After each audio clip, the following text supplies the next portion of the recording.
Hey guys, Ivan here, and in today's video we got a couple of very interesting bodybuilding updates. And honestly guys, I was kind of hoping that I was done with drama for the 2025, that the rest of this year is gonna go smoothly and without too much trouble, but hey, something happens always in bodybuilding. There is always drama, and I can either choose to ignore it or to say something about it. So this time around, I'll say a little bit about it because it's a topic I already covered before.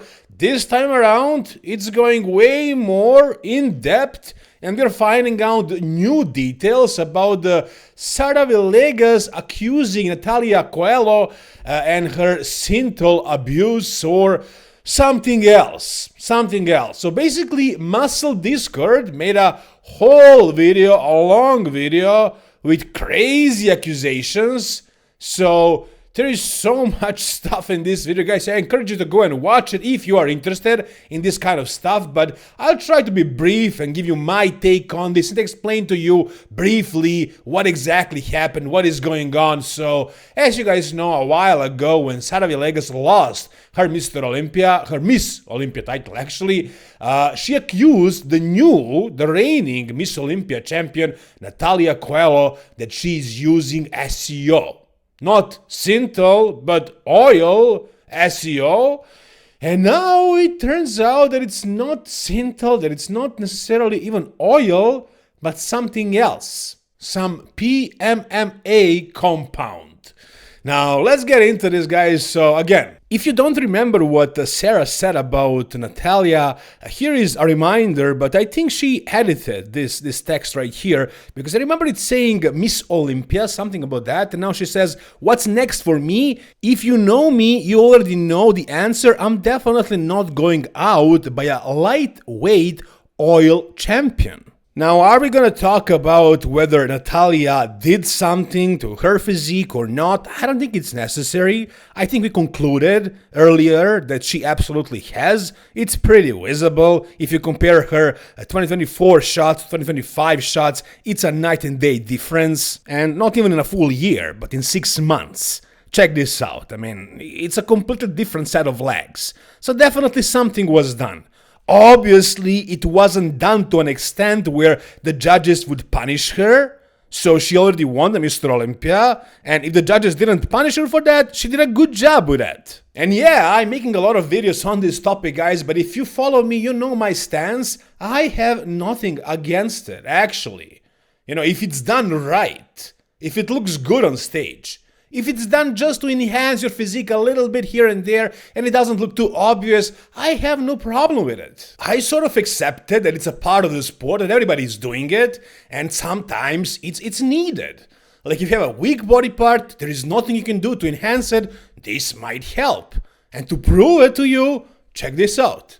You know what this is? Yeah, I got some for myself. I never used it because I kind of stopped doing bodybuilding the way I did before. But if I tried it, I will let you guys know about it. I would post about it on my IG, not here, of course. I would show you the results. So again, I have nothing against it if you do it in moderation and if you do it right. If you have bulging delts like Hari Chopin, I don't like to see that. What Andrew Jack did to his arms does look pretty obvious, but it looks good. It looks pretty impressive. I don't care that much about the lack of the separation. I just don't like it when it looks ugly. If it works, if it makes your physique look impressive, I don't care how you did it. If it looks good, it looks good. And it's not easy to put a bunch of this stuff in your muscle, to inject your muscle with long and thick needles. Like, that's not easy to do. It's difficult. It's more difficult for me than to train. That's a large part of the reason why I never did it. I can't dare myself to do it. So I respect the guys who do it in a way, but if I see it, if it's too obvious, I'm gonna call it out, I'm gonna talk about it, even though I don't care too much if it's done. I don't mind it. Also, you can't build a physique with using SEO. It's just an enhancement. If you lack one body part, and it's usually done with the small body parts, and you enhance it a little, like shoulders, like arms, like calves, then it helps. Then it just boosts you a little bit. So nobody built their physique with using only SEO. It's not like you can go and do a surgery and look like a complete bodybuilder.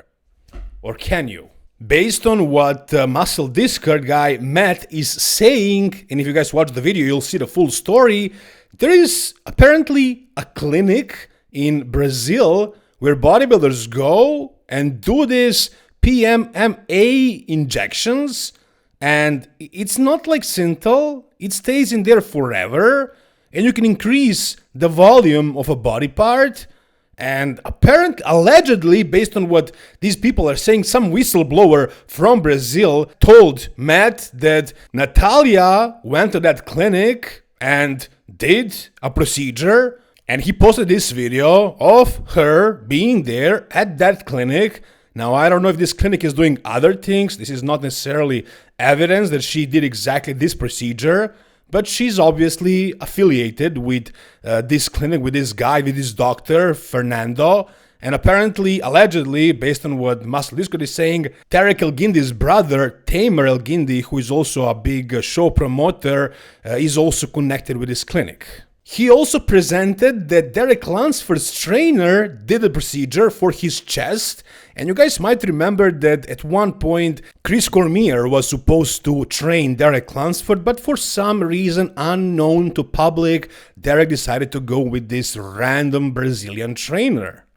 And you also may have noticed that Chris Cormier was very vocal about this issue, athletes using site enhancement. He was very vocal about it, and here is a video where Tarek El-Guindy, again brother of Tamer El-Guindy, who is allegedly connected to this clinic, Tarek is basically defending Natalia and saying that he can't see any SEO in her physique, and Chris Cormier actually had the guts to go against Tarek and to say his mind, actually, to disagree with him. Check this out.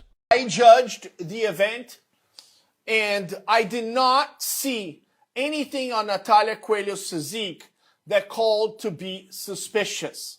And I have a very good eye.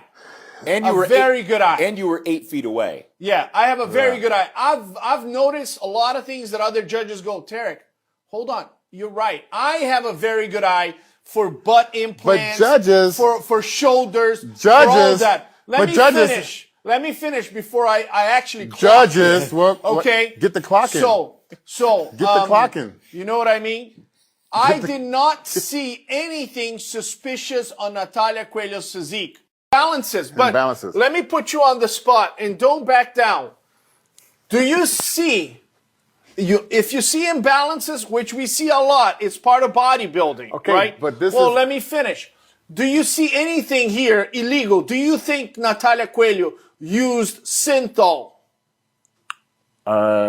What I have to say is, if I had to be very, very, very honest about it, I would say it's not a normal to have, when you do a squat or whatever, you're not going to normally get a lot of development just on the outside and not on the inside. So, I mean, it could be, questionable.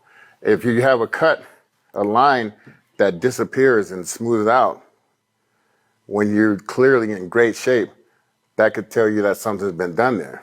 But some people, you got to put something somewhere, because obviously people are taking something to get bigger or to get harder. But then some people are trying to shape their body in a way to sway the judges, because the judges don't know a lot sometimes. Oh man, I'm about to clock your face right now. So the judges don't know a lot. I'm about to clock your face right now. Here's the moral of the story. All right. Respect for Chris Cormier. He spoke his mind. He said what he had, what he thinks, and what we can all see. I understand these show promoters and these officials in the IFBB, they can't just say outright, yes, we all know she's using SEO, she's using butt implants, she's doing, like, that's not a part of the sport. It shouldn't be. It should all be real muscle as far as the public is concerned. But we can see, like, us guys here who are deep into bodybuilding, who can notice these kind of things. The general public won't know. But if you have an eye for this stuff, you can see it, you can notice it, guys. So we all know Natalia used something, and I thought it was just SEO, but now apparently it's this PMMA compound. I'm pretty sure Rich Piana did the same procedure, but he went overboard. He did it at the point where it was way too obvious and not aesthetic at all. Like, with those arms that Rich had and chest and everything, he couldn't have won a show. Natalia still did it, good enough. If she did this is still not confirmed, but if she did this, she did it to a point where it still looked good enough to win the Miss Olympia. So do I have an issue with that? I mean, I don't want to know about this stuff. I just don't want to notice it. But if I know it now that I kind of do know it, it does kind of ruin things for me. Now, guys, women's physique.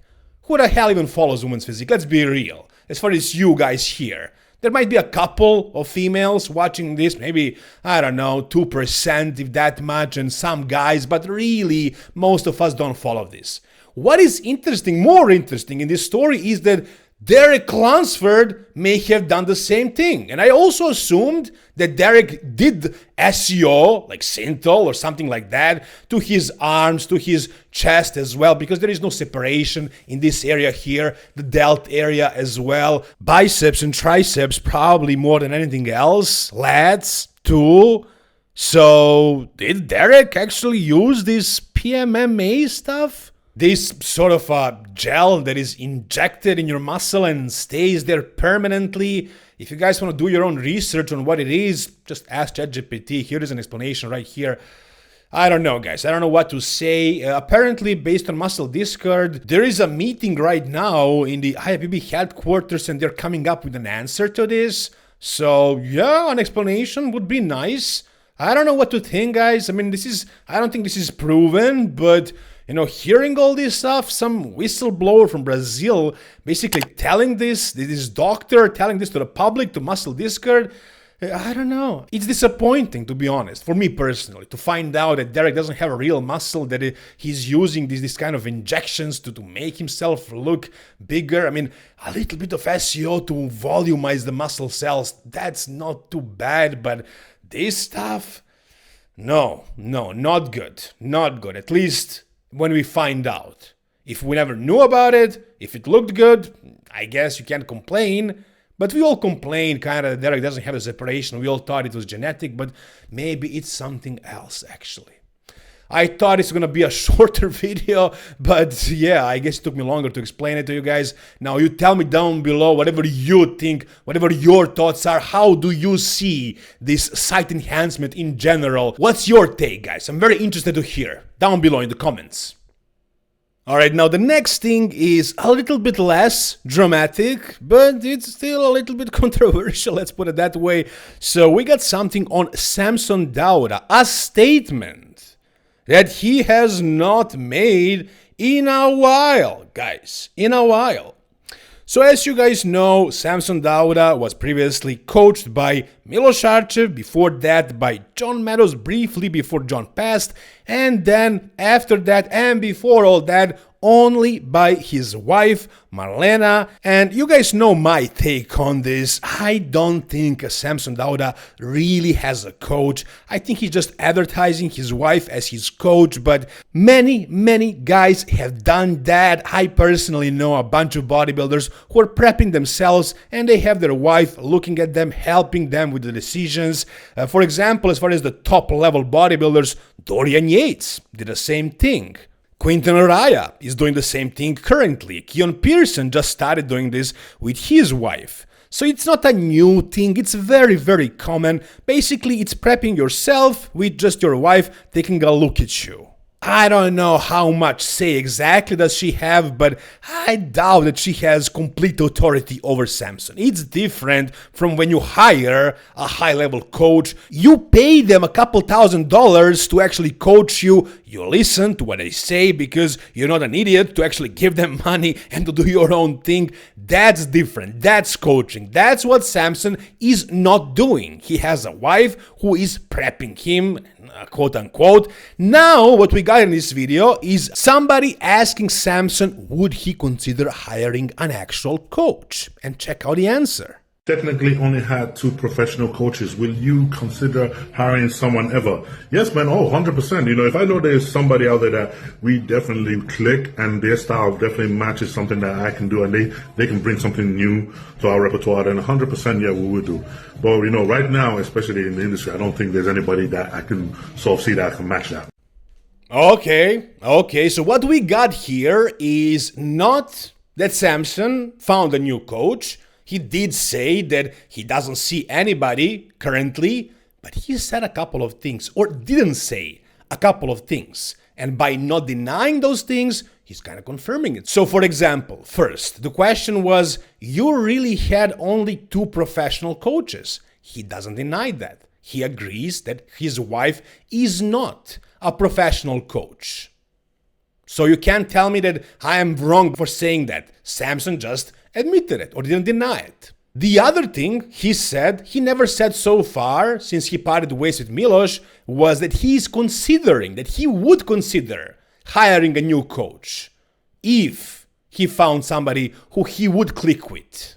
So it seems like Samson is finally coming to his senses, and here is his most recent physique update as well. Somebody asked for a front double update, current physique, and he posted it. So yeah, I'm honestly surprised with his condition, how good it is right now at 150 kilos. That's crazy. Now, I also was right when I talked about his previous physique update. I said that he is not showing his legs. He's taking a video in his sweatpants because his legs still did not come up and he lost a majority of the muscle in the legs. It was very clear, especially at the Mr. Olympia and even more so at the Prague Pro. And guys, I don't like to remind you of this kind of stuff. I rarely do it, but I'm thinking about that guest posing that Samson did like maybe 6 weeks before the Mr. Olympia, and maybe you remember me saying that he was downsized. Everybody else thought that he was great, that he was in crazy condition. Nick's Strength and Power was like, Samson looks insane, Samson looks crazy, because he doesn't pay attention, because even if he tried to, he couldn't see these things. I saw that he was downsized, and he was downsized, so yeah, I told you so. Now, let's get back to the video. As I was saying, basically, his legs were significantly downsized, and now that he gained all that size, his legs are still small. Now, if he hired me as his coach, what I would tell him first is to prioritize the legs and deprioritize his upper body. I don't know how much work he's doing for each, but I would definitely do at least 2 leg days and probably only 2 upper body days in his case, to let the legs catch up, to let the legs use all this fuel, all these resources that he's giving it to, not let the upper body soak it all in. You also gotta be careful with the recovery ability. You need to deprioritize strong body parts. You can't prioritize everything if there is a muscle that lacks development. Now, if he does a long off season, he'll bring the legs back, because it's not like he lacks muscle. He just lost them in the prep, and he'll probably bring them back unless the age is catching up with him, which I don't think is the case. I think he just lost them in the prep. So he's gonna bring them back, I'm sure, over the year, but he could have done it faster. You know, and in this period of time after the shows, his body is very, very capable at bringing the size back. So maybe he should have focused more on his legs. Maybe he's doing that, but based on his training videos, I don't think he is. So again, if he hired me as his coach, this is the first thing that I would change. I'm not saying he's going to hire me or that he should. I would love it to happen maybe someday in the future, but not right now. I'm pretty sure about that. But if it happened, that's the first thing I would change. As far as his diet and getting him in shape, I mean, it could be tricky. It could be difficult. I'm not sure what his body is like. Maybe he's just not doing enough cardio and dieting too hard. I don't know what he's doing, but who the hell knows? This one thing is pretty obvious. He does need to focus on those legs, and it's very interesting that he's now considering getting a coach. And he says there are no coaches out there that he could work with, but there is a whole bunch of really good coaches who would definitely help him. I'm sure he would get in the best condition of his life, and he would do it the safest way possible if he hired one of the more knowledgeable coaches. That's who I would go with. For example, guys like Andrew Barry and Kyle Wilkes, somebody like that, new school coaches, maybe even old school guy like Patrick Tour. I think Samson should try, not finish his career by himself with his wife. So hopefully he's gonna seriously consider this, but it sounds like he might. For the first time since he parted ways with Milos, it sounds like he's maybe thinking about getting a coach. For a while there, he seemed like he was bitter, disappointed at coaches in general, the way Nick Walker is right now. But maybe at this point, he's realizing that he can maybe do better with a high-level coach. So I honestly hope he considers it and does it. Get somebody. But we'll see. Who do you think would be a good coach for Samson, and do you think he's going to hire one? Could it be me, maybe? I don't think so. And now finally, we got a physique update by Keone Pearson. And honestly, the first thing that I thought when I saw this, and I would never think this before, but now after knowing what I know, after hearing what I heard, when I saw this photo, I was like, could that be some PMMA in his chest? I mean, Keone literally had the smallest chest ever. His chest was so flat, so tiny when he first started. Check this out. His chest was literally non-existent. It was so flat, so small. And now, boom, we got this. We got two super freaking big and swollen pecs. But yeah, let's believe that in this case, he learned how to train them. Before, he didn't know how to contract the pecs, and now he knows. So yeah, that could be it. That could be it, or it could be something else. But no. That's not going to be a new thing for me. Instead of accusing people for using Synthol, now I'm going to start accusing them for PMMA. No. In this case, I don't think so. I think he does have the quality. He just got a nasty chest pump, and that's it. I really think that. I'm just joking around as far as Keone. I don't believe he's done anything to his chest. I mean, I never know, really, but I don't think so. I don't see it. On stage, it looks like he has a quality muscle on that chest, and that's what I'll go with. But this is him right now in his health phase, I guess, and he looks good. He looks good, and chest is definitely improving. And that's gonna do it for this video, guys. If you enjoyed it, give it a thumbs up. If you need help with coaching to help you with your training periodization, for example, you can hire me. Just DM me at Even Bodybuilding Coaching on Instagram. Also, guys, tell me what do you think about this whole mess of a situation, and who do you think Samson might hire? Whatever your thoughts are, guys, down below in the comment section. Subscribe to the channel, guys. Do not forget to do that. See you soon. All the best, and bye-bye.